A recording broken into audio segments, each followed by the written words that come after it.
it's JC. Welcome to Urban Knife Guy, where we explore the urban lifestyle and the jungle survival. Today we're going to have a look at the Tops Yakari Machete, and I'll tell you why I think it makes for a good jungle bushcraft knife. First, if you watch this channel regularly but have not subscribed, please do so to help the channel out. Thanks. Let me give you a bit of backstory of why I ended up with this particular knife. For the longest time, I've been carrying my own parang design. I always carry a parang when I go out to the jungle, at least 90% of the time. I think it's a great all-purpose jungle knife. And this particular version is my interpretation of the Duku Chandong, a traditional parang from the Ibanese people from East Malaysia. I added in modern design elements and had it custom made for me. So these are not available for sale. And this has served me very well. I went with 8 inches because I think that's a good size for hiking, for recreational bushcraft, not necessarily survival, but you still can get a lot of work done. And I should mention, when I go out to the jungle, I do have a 3-knife system. So my primary knife at the time was a 4-inch blade. So it made sense that my bigger knife was 8-inch. But I've since upgraded to a larger knife in the form of the Tops Brakimo. So this is slightly larger than 5-inch blade. So I wanted a longer and larger parang. And I actually designed one. I had it made. In fact, we had 3 prototypes and 2 knives were supposed to be sent to me. So I invested all that money, paid for shipping, and I never received it. So the guy basically, I think, just ran with it. So I gave up waiting and I looked around to see if there's any other parang or machete that was close to my design. And the closest I've come to is the Yakari. And I thought, rather than go ahead and go through the whole process of remaking the parang, why not just get one? And that's how we ended up here. I've had this for a while, so this is not an out-of-the-box review. I'll share with you some thoughts over here and then we'll head out to the jungle. Now, the Yakari comes in this nylon sheath. Now, it doesn't come with all these additions. I've added this on. It does come with the standard Tops whistle. And I've shared how I put together this survival kit for the nylon sheath. So do check out that video in the link in the card above or the description below. So I'm not going to talk about the sheath so much, except that's a good quality nylon style sheath. I'm really going to talk about the machete itself. I consider the Yakari a golok. A golok is a style of parang originating from Indonesia, and it's distinctive for this sharp point and then the belly. So a bit different from the Duku Chandong, which has a more arched back and this kind of a swell.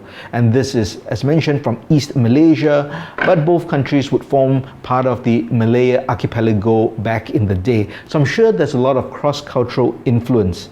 However, the designer for this, Craig Powell from Tops, was not inspired by the Southeast Asian designs, but rather the more Central American designs.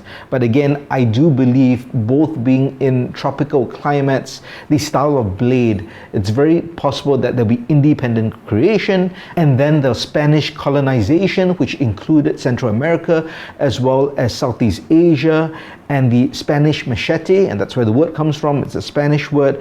Their style of knife was longer, but it also had this point, and theirs was kind of thinner. But that's why if you go to Philippines, you'd see a very similar style of knife like that, but they call it a bolo. And they also have various bolos which look like these, and I believe that's definitely due to the cross-cultural influence of that geographical region. Just a point of interest, here's a golok from Perak, so a state in Malaysia. It's a bit different. You can see there's kind of an arch down. This is very crude handmade one, and I got it really more for collecting, but you can see the similarities. So this definitely is a golok, but with, of course, modern materials and a modern design handle. So very different from the traditional handle. Yakari is a type of crocodile, and 10.0 really refers to the blade length, although the blade length is 10.25 inches. Let's talk about the specs of this knife first. So the overall length is 5.5 inches. As mentioned, the blade is 10.25 inches and the blade thickness is 0.190, which is basically 5 millimeters. The blade steel is 1095 and is heat treated to hardness of 56 to 58 HRC, and Tops generally does a very good job with the heat treat for the 1095. Now the finish is a tungsten Cerakote. I've also seen it being called an acid wash, but basically it's a protective coating to prevent rust, especially if you bring it out into the outdoor environment.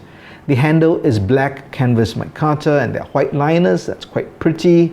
It's got a nice, I would say, a modern machete kind of design for the handle. Definitely not so much like the traditional parang handles that I'm familiar with, but still very ergonomic.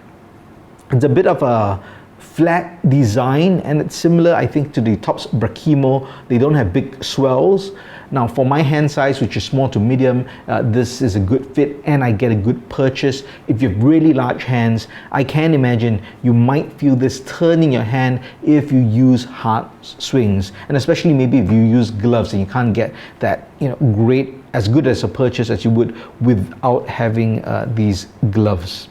Now the weight of this is 25.4 ounces or about 500 grams, and I consider that a really good weight for this size of parang. Now machetes can range from anywhere from 8 inches, 10 inches all the way up to 30 inches. So obviously the weight would vary. For the longer machetes, they generally tend to be very thin and long blades and thinner blade stock because that's for cutting undergrowth. But for a jungle machete or a parang like this, ideally, I think 8 to 12 or 14 inches is the best based on your physical stature as well. If you're a bigger person, definitely I would say maybe 12 or 14 inches. If you're not that big, 10 to 12 inches might be a sweet spot for you. And if you want something smaller, that 8-inch is also really good. And bear in mind, I'm speaking about bushcraft in the jungle, not necessary for survival, although of course this would be a great survival tool. So overall, I think in terms of the design, I'm happy with it. There's some things I would have done differently. For example, I would have made this part here either a finger choil or just make it less sharp here. I'll give it another half an inch, and this allows you to choke up. And I'll give you an example of a traditional parang.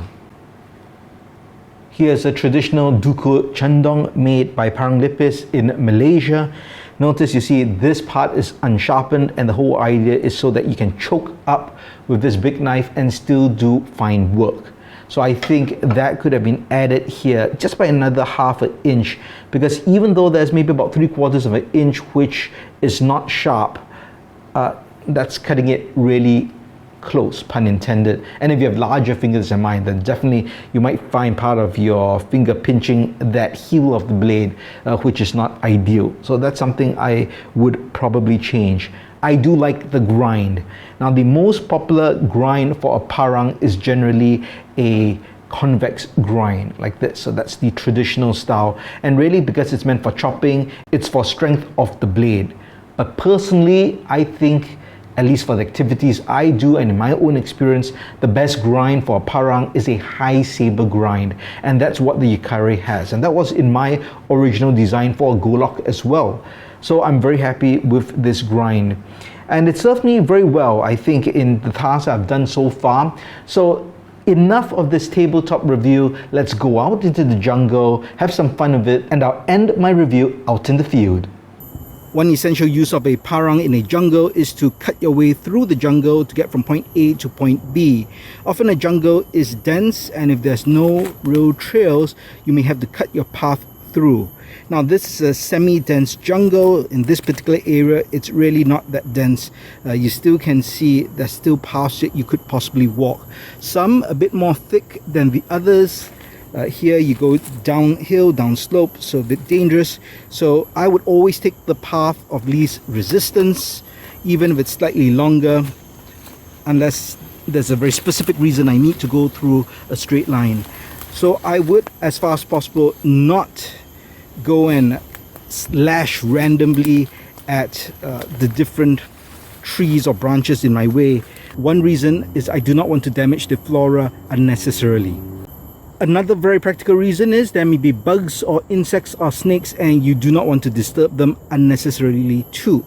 But sometimes when you come to a path, you might need to just cut through it, and that's where the parang comes in, and you often want to look for something that would cut easily like that and is very agile and nimble so that you can maneuver it and get through places. You might not always have space to go for a very big backswing, so you want it to be able to cut very easily like that.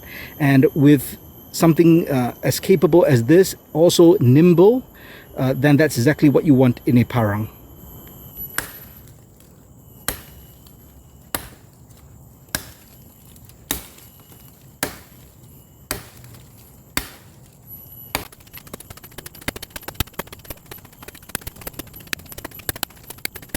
So this is after 2 minutes of chopping.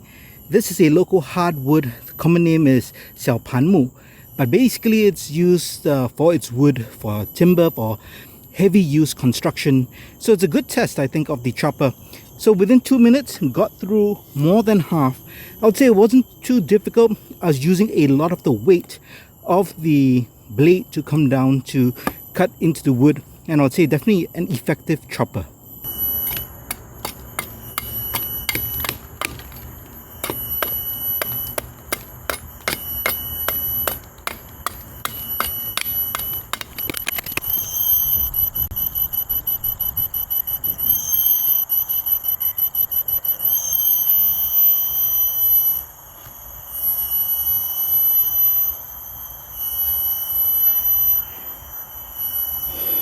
So here are my final thoughts for the Yakaré. I've been using this for a few weeks now. I used it a lot today, as you can see.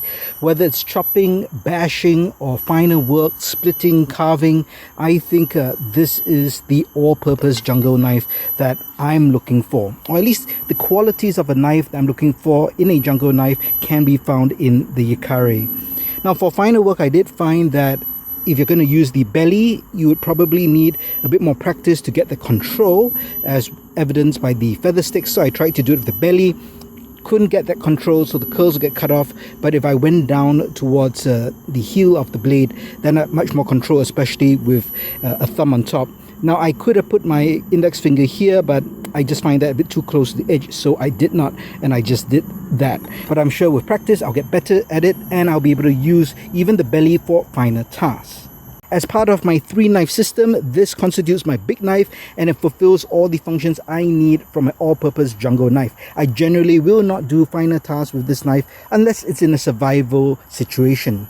So I think this is a really good Golok style parang, and if you are looking for a good machete for the jungle, I highly recommend it. Now what do you think? Do you own this knife? Do let me know your thoughts in the comments below. If you liked the video, please give it a thumbs up, and if you like the content in general, please subscribe to the channel and hit that notification bell. Thanks for watching. Talk to you soon.